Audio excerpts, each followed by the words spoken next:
Stop giving names to characters in scenes like these. Rey Skywalker. It's fantastic. Say that again? Solo.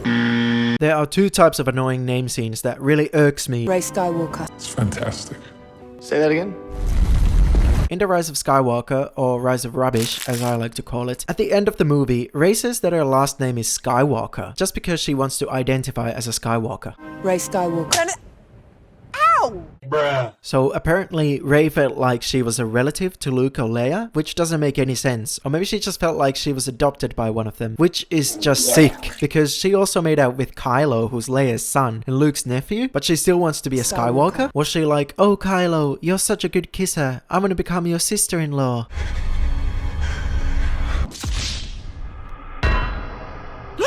I guess kissing your relatives does run in the Skywalker family, so it does make sense. But I'm sorry, if you don't want to be associated with your grandpa's name, you can't just identify yourself as the most iconic and famous name in the whole galaxy. It's almost as if I could just go, who are you? I'm Topsu. Topsu who?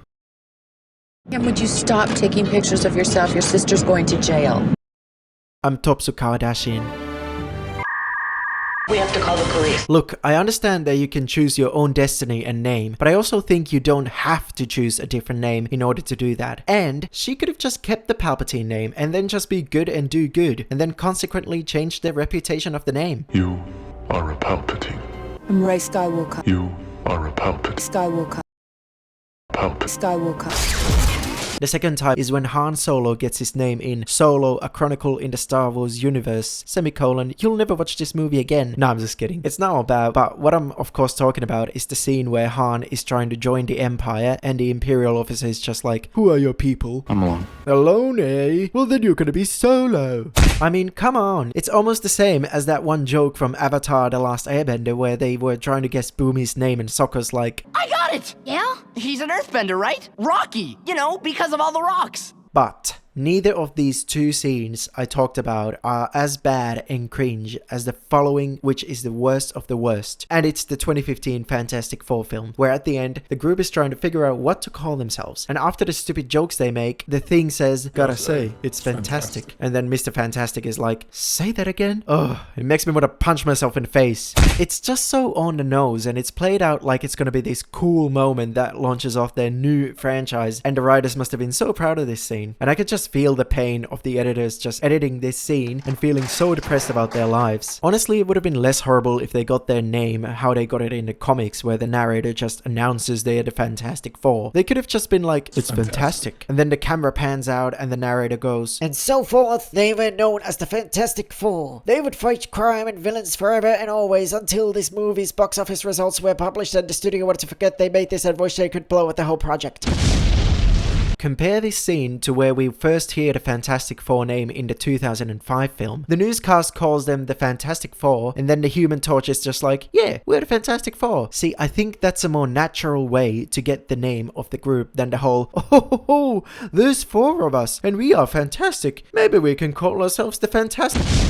I don't mind when the naming happens from the newspapers and other media, or when society just gives them the nickname, or start calling the character unofficially something and then they eventually become that name. Kind of like how they did with Iron Man in the first movie, where the newspaper just called him Iron Man and he was just like, yeah, that sounds good, works fine for me. Also, taking the Avengers name from Captain Marvel's call sign when she was an Air Force pilot, I didn't mind it. It was a nice way to come up with a name. Or would you have preferred how they got the name in the comics, where they just formed to fight as a group, and then after the fight, Janet Van Dyne, the Wasp, is just like, well, that was a difficult fight and we definitely need to form together again multiple times in the future, so we should call ourselves the Avengers. And then everybody is just like, yeah, works fine for me. It's okay. And in the 3 variations of Spider-Man movies, they have different ways of mentioning the name Spider-Man. In the MCU Spider-Man, they just quickly mentioned something about him becoming well known from YouTube, so I assume Peter Parker just went on YouTube and the New York Police Department uploaded a video of him while trying to catch him, and someone commented, we should call him Spider-Man. And then the NYPD was just like, pin that comment cause we can't keep calling him the vigilante in a mask. And it got 10,000 likes and Peter Parker saw it and was just like, yeah. Basically. Speaking of liking things... Do it.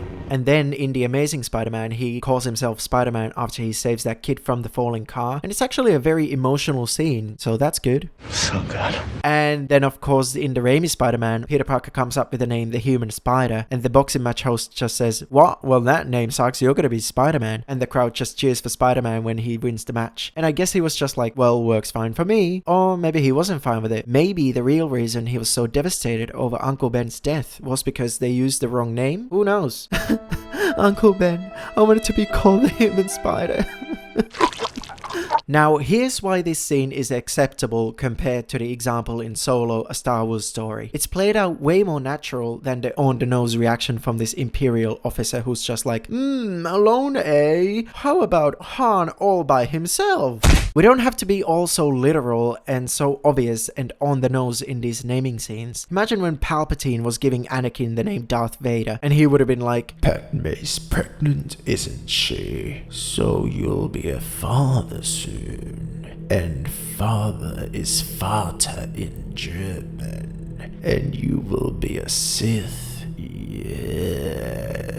Henceforth you shall be known as Darth Vader. First of all, we don't have to come up with these reasons for how iconic characters got their names, especially if you're gonna make it as bad as the 2015 Fantastic Four, where the editors of the scene wanted to punch themselves in the face every day. Say that again?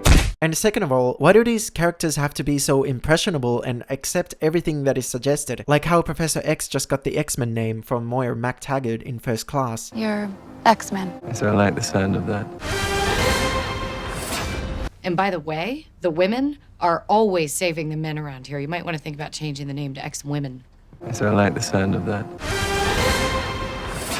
I just don't understand Hollywood's obsession with coming up with these stupid scenes on how well-known characters got their name. It's not cool, it's bad, and I hope they stop it. Also, as a side note, what is up with the surname obsession in Star Wars? Why does everyone all of a sudden care about everybody's last names? When Obi-Wan and Qui-Gon met Jar Jar, would it have been better if he was like, "My name's Jar Jar." Jar Jar who? Jar Jar Binks. Oh. Like, why do they care about last names? And why should we care? And the answer is we shouldn't. And also, I can't believe they ended the Skywalker saga like this. Rey Skywalker.